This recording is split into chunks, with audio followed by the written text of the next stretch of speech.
Prior to the suspension for lunch, this honorable chamber was debating the Remote Employment Act 2020. To that, we shall revert.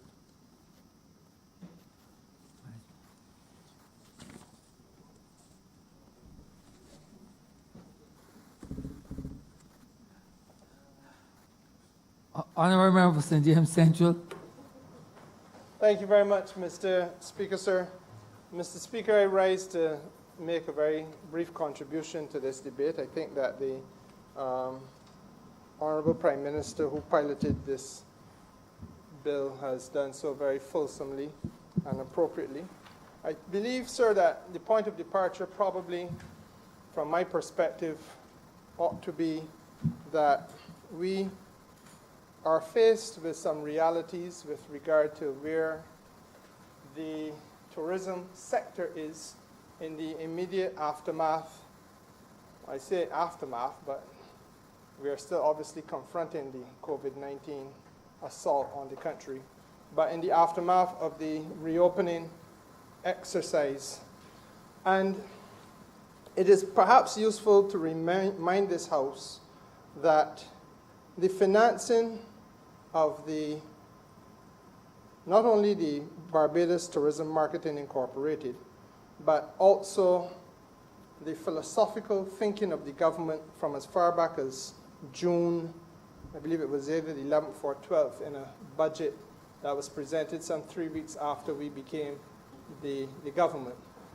We indicated that we would shift the funding, not only of the tourism sector, but the raising of revenue off of the backs of an already burdened Barbadian public, and to share substantially that revenue-raising process with the visiting community. The Prime Minister, in her address, would have made the point that in terms of long-stay visitors, we have a substantial plurality of long-stay visitors in excess of 5 times that which we see here as the population of Barbados in any given year.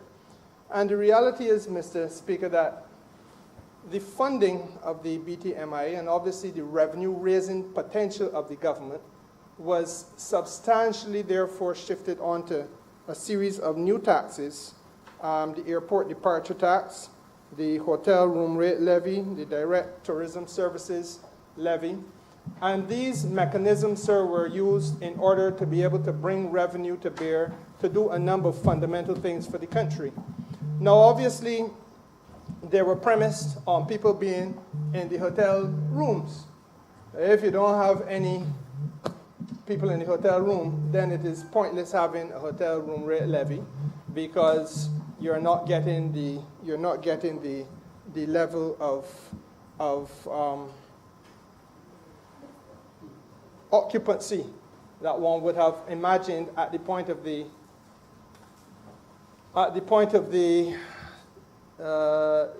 tax being levied.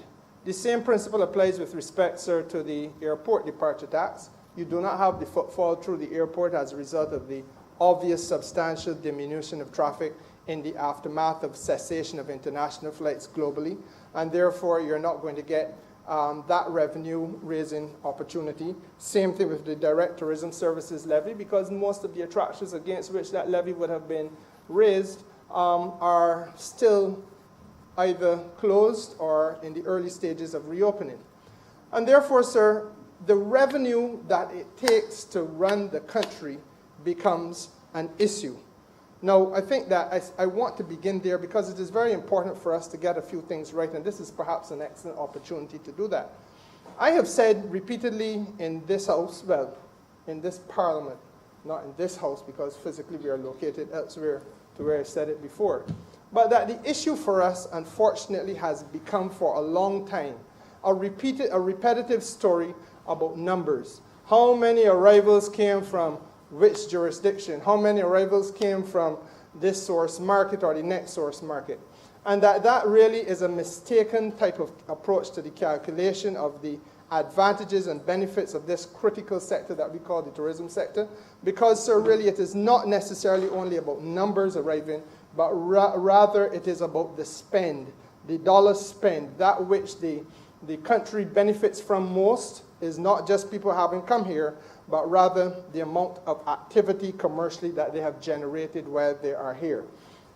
I have made the analogy, sir, of the fact that it is possible for a farmer to have a farm full of cows, but yet still not be seeing a lot of milk. And we really ought not to be here just to count cow, but we come here to drink milk. An adage with which a popular refrain with which I am sure your worship is very well acquainted. Now, Mr. Speaker, sir, the reality is therefore that once we recognize that there's obviously a knock-on effect in terms of the ability of the government to have the necessary revenue, the receipts, to do the business that government must do in order to ensure the comfort and the sustainability of the livelihoods of the people in this country, then, sir, it is important for us to look at what other options exist. Because, unfortunately, up to the time of COVID-19 striking Barbados, we have to face the reality that while there were obviously other sectors, the main one was the tourism sector. The main driver of the economy was the tourism engine. And we're faced with a situation where not only are we concerned about the receipts that we have, but as the Prime Minister says, it is just simply not likely that a return to traffic as we knew it prior to when we closed our borders in the latter part of March of this year, but not closed our borders, when we stopped international commercial travel in the latter part of March this year, it is not likely that we're going to resume that level of business for a while to come. So then, what then do we do? We don't have a raft of other things to fall back on, so we have to think creatively. And in a real sense, Mr. Speaker, sir, this legislative intervention is a response to that consideration that faced the government. What then do we do? How do we build back tourism receipts or tourism-related receipts and tourism-related spend if we do not have the opportunity or ability to rely on tourism in the context and in the same paradigm and understanding that we traditionally have approached it from? Hence, sir, the concept of a longer stay visitor who would be induced to spend 12 months on the island or part thereof, with an option to renew that 12 months so that even though you may have come here for a year, you are able, in fact, to stay on for another year if that is what you so desire, and that certainly is what we would encourage and hope for. And the reality is, Mr. Speaker, sir, it gives us a long-stay tourist. Now, sir, why does this become important? Also, it becomes important from the other end of this debate. We have to recognize, sir, that there are a number of people who, during COVID-19, coming from located in what we would call traditionally our major source markets, Canada, the United States, United Kingdom, for example, who had to ride out the COVID experience in their respective places, their domiciles, by continuing to do some form of work, but away from home, but away from the workplace. Many of them would have done it at home. The concept of working at home, therefore, was nothing new to them. What the reality is in the United States, for example, and let me just focus on that one, because it is a major tourism market for us, we still would want to do business with the United States. But the reality is that for us, in the context, if we view it through the lens only of our traditional approach to tourism, there is a grave difficulty that we have and danger that we have to confront. Right now, the United States is defined by everybody as being a higher risk destination. It simply simply means that we have to be mindful of the fact that, let us look at Florida, where we would have had flights coming from both major carriers out of the United States to Barbados. Florida yesterday would have seen 10,000 new cases.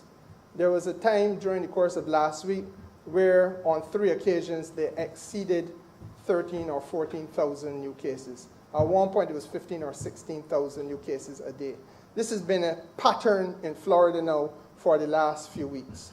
Obviously, against that backdrop, the idea of just saying we open our doors and welcome visitors who are coming to Barbados from the Florida gateways would be an exercise that was way too risky to be worth its while.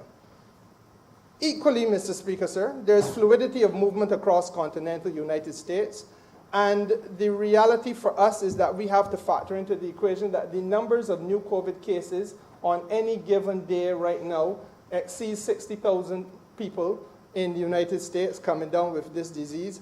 And it therefore is not an easy thing to simply say, let us adhere or accept the overtures of either of the major carriers who would say to us and who have said, in fact, we want to resume with Barbados as quickly as possible. We are prepared to give you 4 flights weekly or 5 flights weekly. Reality is that once one balances the risk, one realizes that, look, you may be getting a large amount of traffic coming through, but you may also be putting your health capacity, the island's capacity to deal with the level of risk beyond that which we can logically and reasonably bear. And so therefore, sir, we have settled on a 1 flight weekly coming out of New York. It is a number that we believe we can manage in the context of the fluidity of movement of people across continental United States, where people can leave extremely high-risk states, where you're seeing 15 and 16,000 new cases a day, and find your way to JFK and to come here. Having said all of that, Mr. Speaker, sir, we are also mindful of the fact that it is a judgment call for every country. There are those in CARICOM who have opened very quickly while we were being slaves to the science. They were interested primarily in being the first to reopen. And there are many who haven't reopened, had then, as recently as a couple of days ago, the Bahamas had to take a decision to close to the United States as a source market. And so therefore, we have proceeded with caution. But at the same time, we have recognized that it is possible to attract business from that market, which was growing quite considerably. And I want to say this, we have had a long and happy relationship with the United Kingdom, but over the last 2 years in particular, the source market that has grown the fastest has been the United States. And there are a lot of hotels here which have built relationships with the United States of America clientele, and as a source market, obviously, they have been hit hard.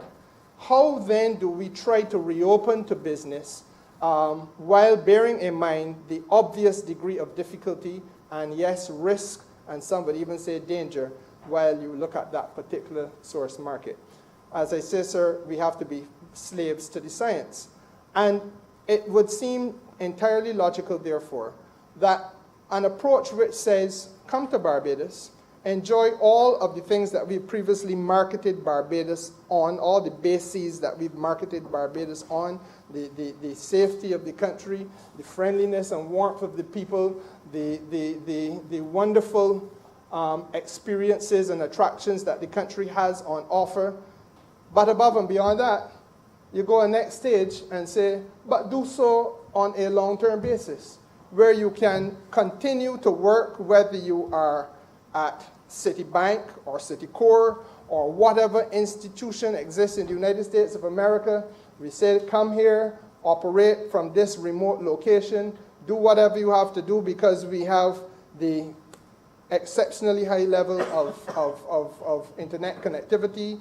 We have the exceptionally safe society. We have the exceptional infrastructure. All of the things that you take for granted at home in the United States of America, you will pretty much find here in Barbados, except that you have a lower risk of being afflicted by the COVID-19 pandemic. And it is being managed, I think, far more scientifically than it is being managed elsewhere. And in that regard, sir, it is a proposition that makes good sense. And therefore, I was not at all surprised when we started to see, a week and a half or so ago, this spontaneous outburst of interest by people not only in continental United States but around the world in taking up this offer of a 12-month stamp, welcome stamp, and coming to Barbados. Now, sir, obviously, an expression of interest does not in and of itself automatically translate into a person who is here physically located for 12 months. But you got to begin with the expression of interest, because up until this point, the reason why we are here today is to make it possible for people to actually submit formal applications and for our immigration department to approve applications. So we cannot simply say, oh, we have 5,000 people who are on our doorstep, but we know that there's a substantial expression of interest. I also want to say, sir, that I've had to say to a few people that while I appreciate the outburst of interest from influencers and opinion shapers, the Whoopi Goldbergs of this world, you know, for me, Mr. Speaker, sir, what mattered most? What mattered most was even as that was happening on daytime television and on MSNBC and CNN and all those other outlets, the reality is, Mr. Speaker, sir, that our technical people in the Ministry of Immigration and in the Ministry of Tourism and International Transport and in the Ministry of Health were redoubling their efforts in order to make sure that all I's were dotted and all T's were crossed, and that this novel exercise, which was unprecedented, was being prepared in such a way that we could present it in the shortest possible time in order to give life and opportunity to this excellent avenue that is now before us, sir. And I want to thank those public servants for making us move from concept to practical lived reality in the space of what is really almost a 14-day period, if so much. Now, Mr. Speaker, sir, what is it that we are offering, or what is our target market? We are, Mr. Speaker, looking at a target market that is twofold, really. First of all, we believe that young up-and-coming professionals, whether they be in the media, whether they be in spheres such as entertainment,